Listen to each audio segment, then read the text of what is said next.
Hello, everyone. This is Coach Clayton, and this is my Women's Empowerment Interview episode. And today we have Nicole, and she's going to discuss her journey of overcoming personal and professional obstacles in her life. Hey, Nicole, how are you? Good. How are you? Good, very good. Thank you so much, Nicole, for taking the time out of your busy day to chat with me and us. And I really was intrigued with your background, and I just wanted to speak to you, discuss the obstacles you've overcame in life and things like that. Yeah. So thank you. Absolutely. Yeah. Yeah. So Nicole, let's just dive deep in. Let's You just start. Tell us a little bit about yourself and some of the obstacles that you had to overcome. We can start personally first. Yeah. okay. I got married very early. Okay. I thought I was supposed to. Everybody thinks you're supposed to. It's the total opposite of my sister. She's still not married. So I look at her and I'm like, you didn't go the way I did. She's like, you didn't have to. And I'm like, but I feel like you did. so I like that I'm here to share that. So I got married early, and I had three stepdaughters, and I had a job, and me and my ex-husband both worked all the time. And then I was exhausted. I didn't know who I was. I didn't even know what I liked. And I wanted to get a divorce. And then when I went through that, nobody was on my side. Oh. Yeah. And then and now my dad still is like, it's like he's waiting for me to find somebody again. And I'm like, I'm independent. I don't, and he's very old school, but he's, Yeah. he thinks that you need a man, and you don't. And we don't. Mhm. We can stand on our own 2 feet, and we can be independent, and we can do it. But I feel like from the beginning, I always thought you grow up and you get married. Mhm. I never Mhm. thought you could grow up and have your own job or your own career or do what you like. I always thought you support your man, and that uh, as rewarding as it can be when we look at some people in politics and stuff nationwide, it's exhausting for the everyday woman. Mhm. Absolutely, absolutely. How old were you when you were married, when you got married? I was 21. Oh, oh yeah. Yeah, I was 22 when I got married. I'm still Hmm. married, but like, yeah, it's a lot. It's a It was a lot. lot. Yeah. Yeah. And it's Yeah. like no 22-year-old should be married, period. Do not Right. get married, you all out there. Right. And I felt You know, accomplished. I was like, I did it. Yes. yes. I was so, And yeah. then you have your own family. It's like, yes, I Yes. had an entire family, Nicole, at 24. Well, Who does that? I did it. I think I was pregnant at 24 with my first, and I had three Yeah. stepdaughters. So I had we had a family of 4. Yeah. Hmm. Yeah, Yeah. so I can definitely relate to what you went through. Uh, Tell me a little bit about your sister. Like, how do you feel about your sister going the opposite way? Does she get more grace, or do they expect her as well to be married? Um, they are absolutely holding their breath, waiting for her to get married. And Okay. she is successful. She is a professional, and she's at the top of her class. She writes on LinkedIn. Okay. She leads. She went to college, and she's happy, and she's wealthy, and she doesn't Okay. have a man, and she doesn't need a man. And my Okay. dad is still over there like, when are you going to have a husband that like does your car? And I'm like, Dad, Okay. she doesn't need a man. But I feel like he's holding his breath, and he would like Okay. for her to be married before he dies. Are you more pressured though? Do you think that you're more pressured than your sister? How does that work? um well, the funny thing is, when I was married, I didn't feel the pressure because I feel like my dad's, again, really old school, and Okay. he's married. My our mom passed away when we were little, and he Oh, immediately got remarried because okay. we were raised Catholic, or he is Catholic, and he believes you should be married. Okay. and Okay. and so, I got married, and he's still married, and I didn't realize when I was married that he felt that it needed to happen. But he has Okay. two beautiful independent grown women that are independent, and Hmm. he should just be proud of that. Exactly. Exactly. Self-sufficiency. Exactly. Yeah. Yeah. Exactly. So tell me more about, okay, so you were married. At what point were you like, this isn't, I want to be independent. I want to figure out what Nicole likes, doesn't like, I don't even, know myself. Yeah. So my ex was a firefighter, so he worked Um, a lot. He worked, mhm. he was gone for 24 hours and Yeah. sometimes he was gone for 48. And I really loved my girls. And when they grew Mhm. up, they left the house. They turned 18. The first one turned 18. She left. That was okay. The second one turned 18. She left. And then the first one had a baby. So we had a grandchild and the second one left. And Mhm. I realized I don't know who I am. So I've got my boys now, and they weren't babies. They didn't need me. They were in third grade and fifth grade at the time. Okay. And I could finally, for the first time, I could like breathe. Like it wasn't a chaos world spin. And I looked at myself and I looked at family, and he was just never there ever. Mhm. He was doing his career, and he was doing his he was doing work, but he was also going to college, and I wasn't going to college. I wasn't given the opportunity to go to college. I wasn't asked if I wanted to go to college. I was supporting him so that he could go to college. Yeah. But did I want to go to college? I don't know. I didn't even know what I liked.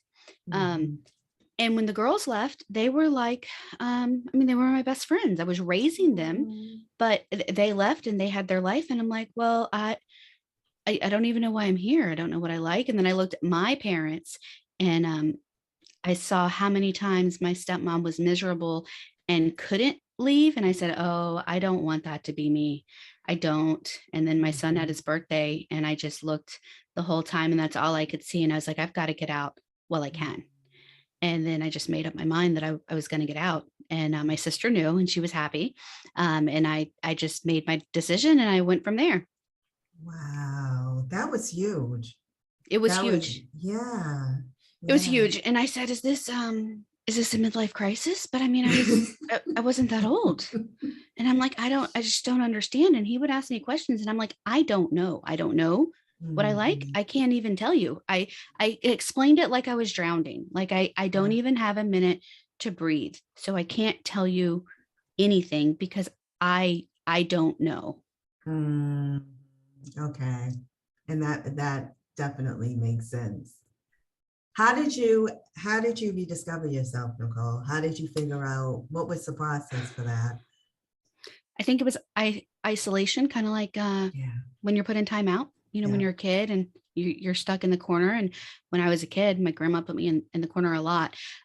So I felt like I was in the corner. I wanted to turn and be somebody's friend, but my stepdaughters wanted nothing to do with me when the decision was made, because that was their daddy Oh. that I left. And then people from church are like, what are you doing? And I'm like, Mhm. I'm leaving. And they didn't support that. So people on the surface were my friend, but when the decision was finally made, I was completely isolated.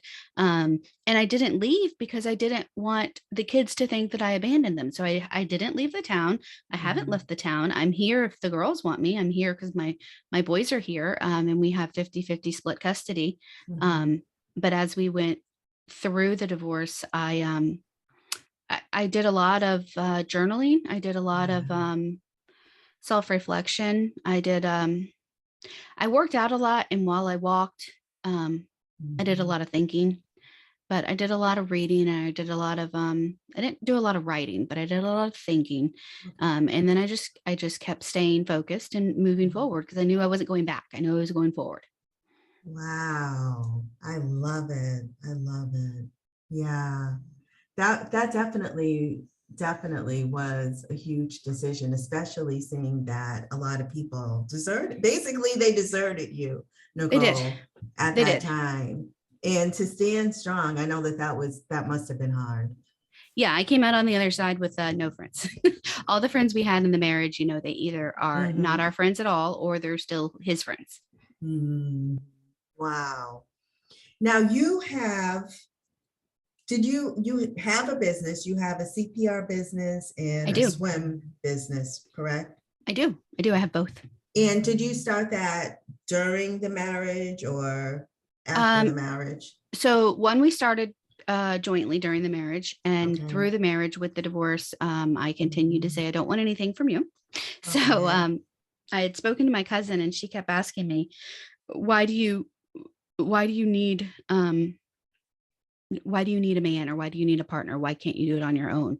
And I'm Yeah. like, why I can't, because I can't do it on my own. I'm afraid, like Yeah. everyone's afraid to take that step. And I finally just said, you know what, I'll do it on my own.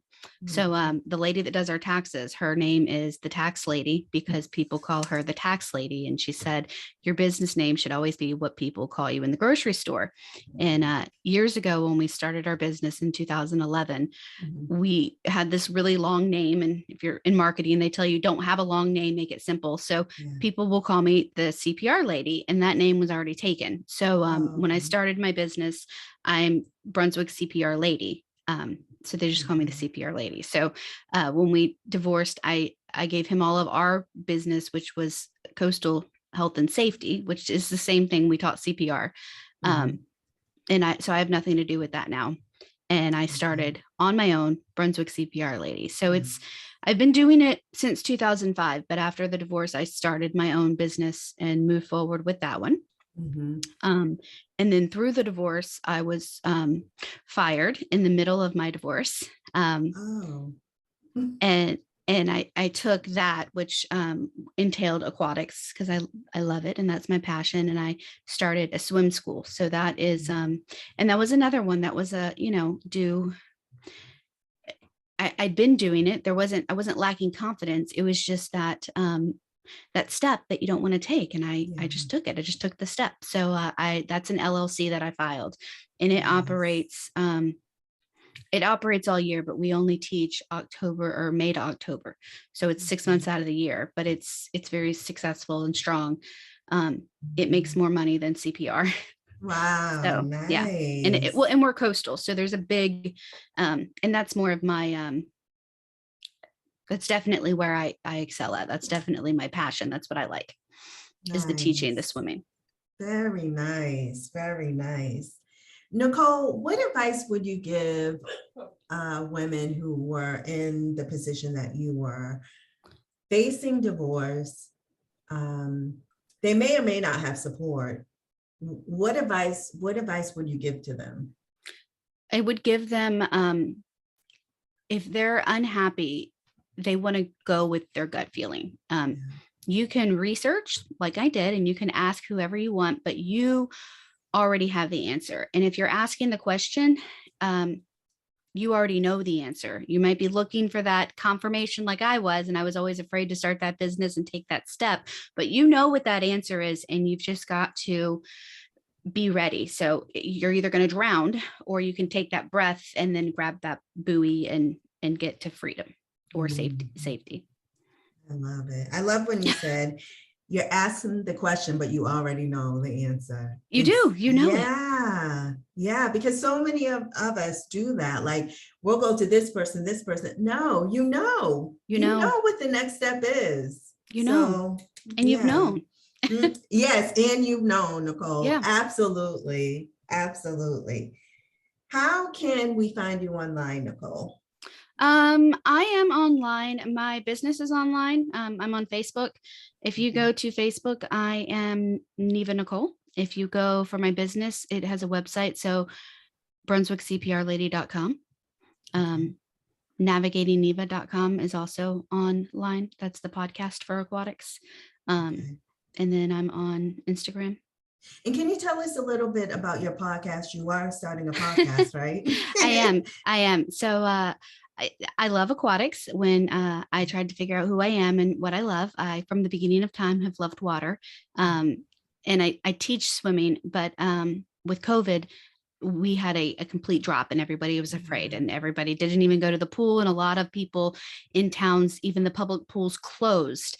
And but without fail, you still read the newspaper and it says drowning, and it's not a child, sometimes it's an adult, and it crushes me every time I read that. So I said, how can I reach my community, but it's nationwide. I don't want any drownings. And I said, I'll just make a podcast. So it's not to promote my business or anything like that. I was listening to the radio and they're like, talk about what you are passionate about. And I was like, that's it. I'm just going to talk about water safety. So there's lots of moms in our community and they have questions all the time. Mhm. So I take everything that I've known from the 20 years in my industry and I just share the resources. So each podcast is a different topic. So if Okay. somebody wants to know, how do I pick the right swim instructor? One episode is on that, but the Mhm. first two are the biggest, the water safety and layers of protection. So, don't drown, but there's Mhm. more to that. Like, how does that happen? And the episodes talk about that. So they go over things that are already in place and things that already exist. But then the social media points you to other people's web pages. So you're like, oh, I didn't know I could get this kit or this resource. But since I've been in aquatics, we've been handing this stuff out for free for years, or there's cool little videos and stuff that you can do with your kids. And Mhm. I've already seen 2 drownings and it's Oh. February. I mean, that one was in Miami, and the other, but it gets warm and people go out and they're all preventable. I mean, Yeah. a drowning with a heart attack isn't preventable, but if you were not swimming alone, Mhm. then someone could have saved. I mean, they just shouldn't happen. And it breaks my heart. So that's Okay. why I have a podcast. It's just me telling you, please don't Mhm. drown. Oh, I There's no love hidden, it. there's nothing behind it. It's just me talking about what I love. Okay, I love it. I love it. As you have a swimming school, so I have to ask you, I'm an adult, I'm in my Yes. late 40s. Is there hope for me Yes. to learn how to swim? Oh my gosh, yes. There is a guy just like you that I am teaching.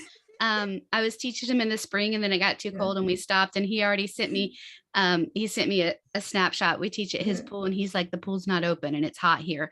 And I was like, yeah, I didn't think they'd have their pool open. I said, as soon as they open their pool, I will come back and I will teach you. And he said, his mom tried to give him lessons when he was little and he said no, but he's in his 40s and Yeah. he and we meet, and I don't push him. I'm on his time. I don't care. I don't care how long it takes him. I had the first adult class I taught was this guy. He was 78 and he was, Oh. I think he was from China, and I Mhm. was young. I was like 17. And for Okay. 6 weeks, Mhm.